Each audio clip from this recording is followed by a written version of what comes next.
Assalamualaikum warahmatullahi taala wabarakatuh.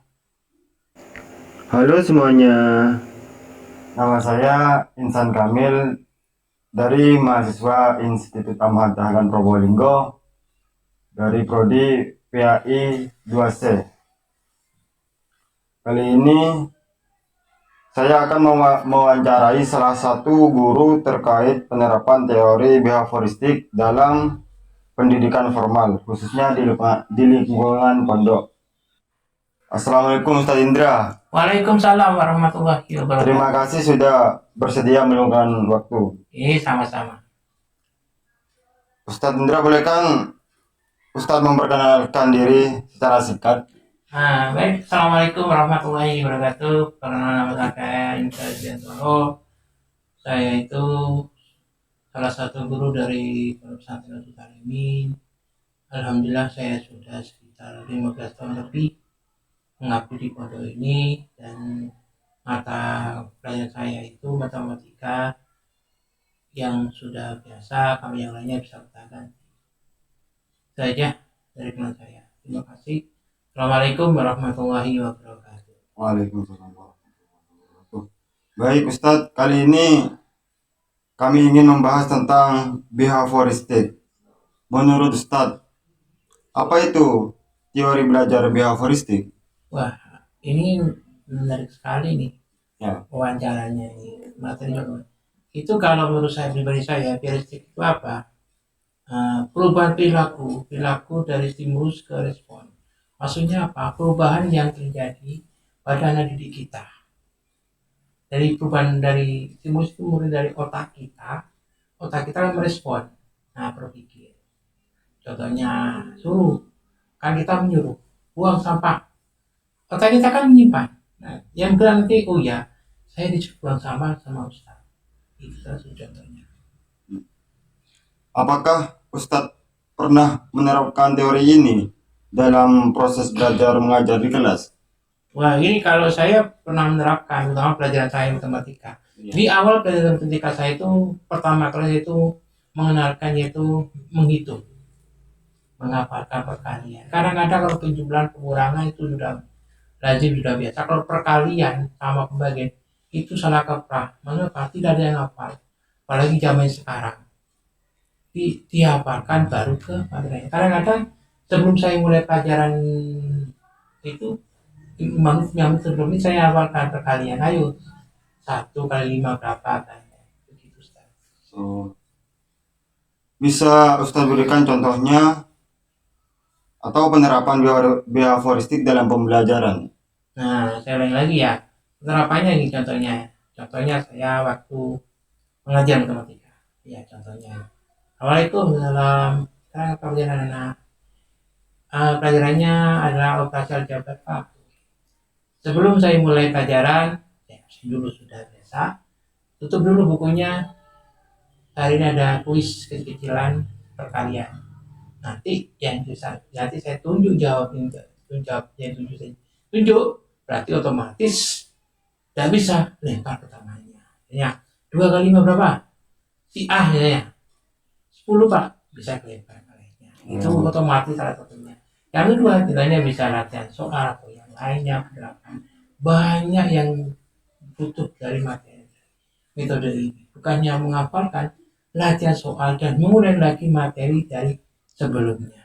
Baik, baik. Bagaimana respon siswa terhadap metode seperti ini, Ustadz? Awalnya mereka terkejut.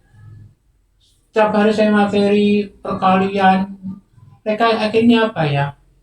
Udah semangat. Kadang-kadang ada semangat. Pak, perkalian Pak. Mereka semua kadang-kadang lesu. Kenapa? Karena tidak bilang. Dan dalam batin mereka, mudah-mudahan Pak Indra itu lupa. Padahal saya tuh ingat, saya sering itu, memang ngeco mereka. Itu kadang-kadang positifnya itu, mereka tambah semangat dalam belajar, dan paham mengerti pelajaran kita hari ini. Kadang-kadang yang responnya, mereka bikin negatifnya tuh Pak. Apa negatif itu? Mereka apa ya? Menjadi malas untuk belajar. Itu Ustaz. Dalam hal apa saja teori behavioristik ini paling efektif digunakan menurut Ustaz? Kalau saya jalani itu biasanya latihan soal. Latihan soal. Latihan soal itu banyak. Kadang-kadang saya jarang kalau membuat buku. Kalau dulu kan bawa buku besar, ini kan bawa buku. Ya. Saya enggak, saya rangkum sendiri. Latihan soal rumahnya ini, saya latihan soal. Semua saya latihan soal sampai mengasah, sampai pikiran saya, otak mereka itu seperti pisau. Pisau atau pisau, aku lancip gitu loh. Itu bukan saya ingin menguras otak mereka, enggak. Saya ingin apa, menguras otak dengan pros, tujuannya apa? Biar mereka bisa berpikir itu loh saya. Apakah ada tantangan dalam penerapan teori ini? Oh, kalau saya pribadi tantangannya banyak sekali. Yang saya pahami itu kadang-kadang apa?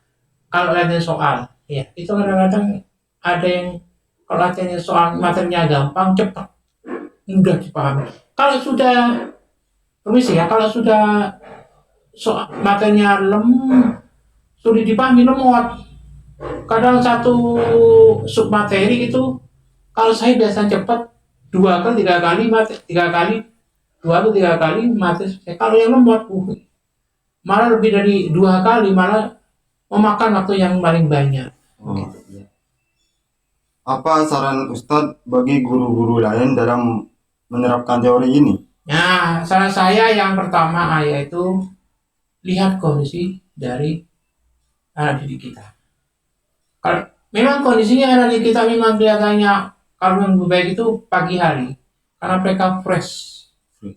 Fresh maksudnya apa? Otak mereka apa ya? Masih tidak ada isinya. Iya. Ya. Itu yang pertama kita perhatikan. Kondisi dulu. Ya. Kalau kondisi anak itu sudah oke, baru kita lanjutkan. Yang kedua adalah kita harus apa ya? Step by step.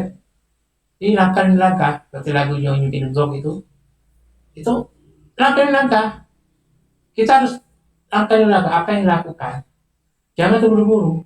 Nah, yang ketiga itu yaitu pahami kondisi juga apa ya, situasinya. Kalau anak itu sudah mentok, tidak bisa kita berikan latihan soal, sudah berhenti sudah. 2 kali 3 kali stop sudah.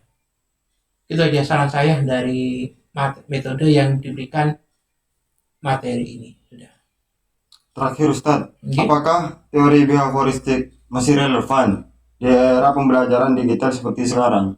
Kalau saya pribadi belum bisa. Kenapa?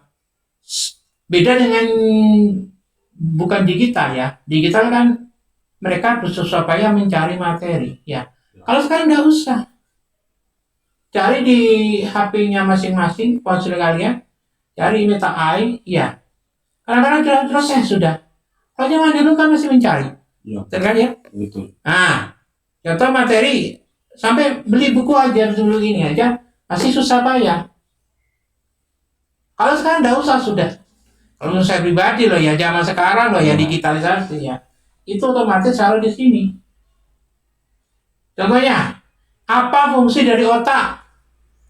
Kalau yang baca dari materi IPA atau biologi otak bla bla bla kan tuh malas sekali. Apalagi yang enggak mau apa ya? Suka membaca. Baca. Nah, itu yang kesulitan kita. Kalau pakai meta AI atau lain model atau apakah fungsi dari otak? Klik, keluar sudah. Deng. Tinggal. Nah, padahal meta AI itu adalah asisten. Anggaplah kita berikan asistennya, bukan kita menerima 100%. Nah, supaya lebih enak, kita cari bandingkan dulu, benar nggak materi ini. Kalau tidak ada, ya usahakan kalau memang tidak ada kita materi di buku di mana, baru kita cari meta. Itu intinya. Terima kasih banyak Ustadz atas penjelasannya dan waktunya. Nah, Semoga wawancara ini bisa memberi manfaat bagi kita semua. amin, terima kasih. Teman-teman, itulah tadi wawancara singkat tentang penerapan behavioristik dalam pembelajaran di pondok. Semoga video ini bermanfaat dan bisa menambahkan wawasan kita semua. Wassalamualaikum warahmatullahi wabarakatuh. Waalaikumsalam warahmatullahi wabarakatuh.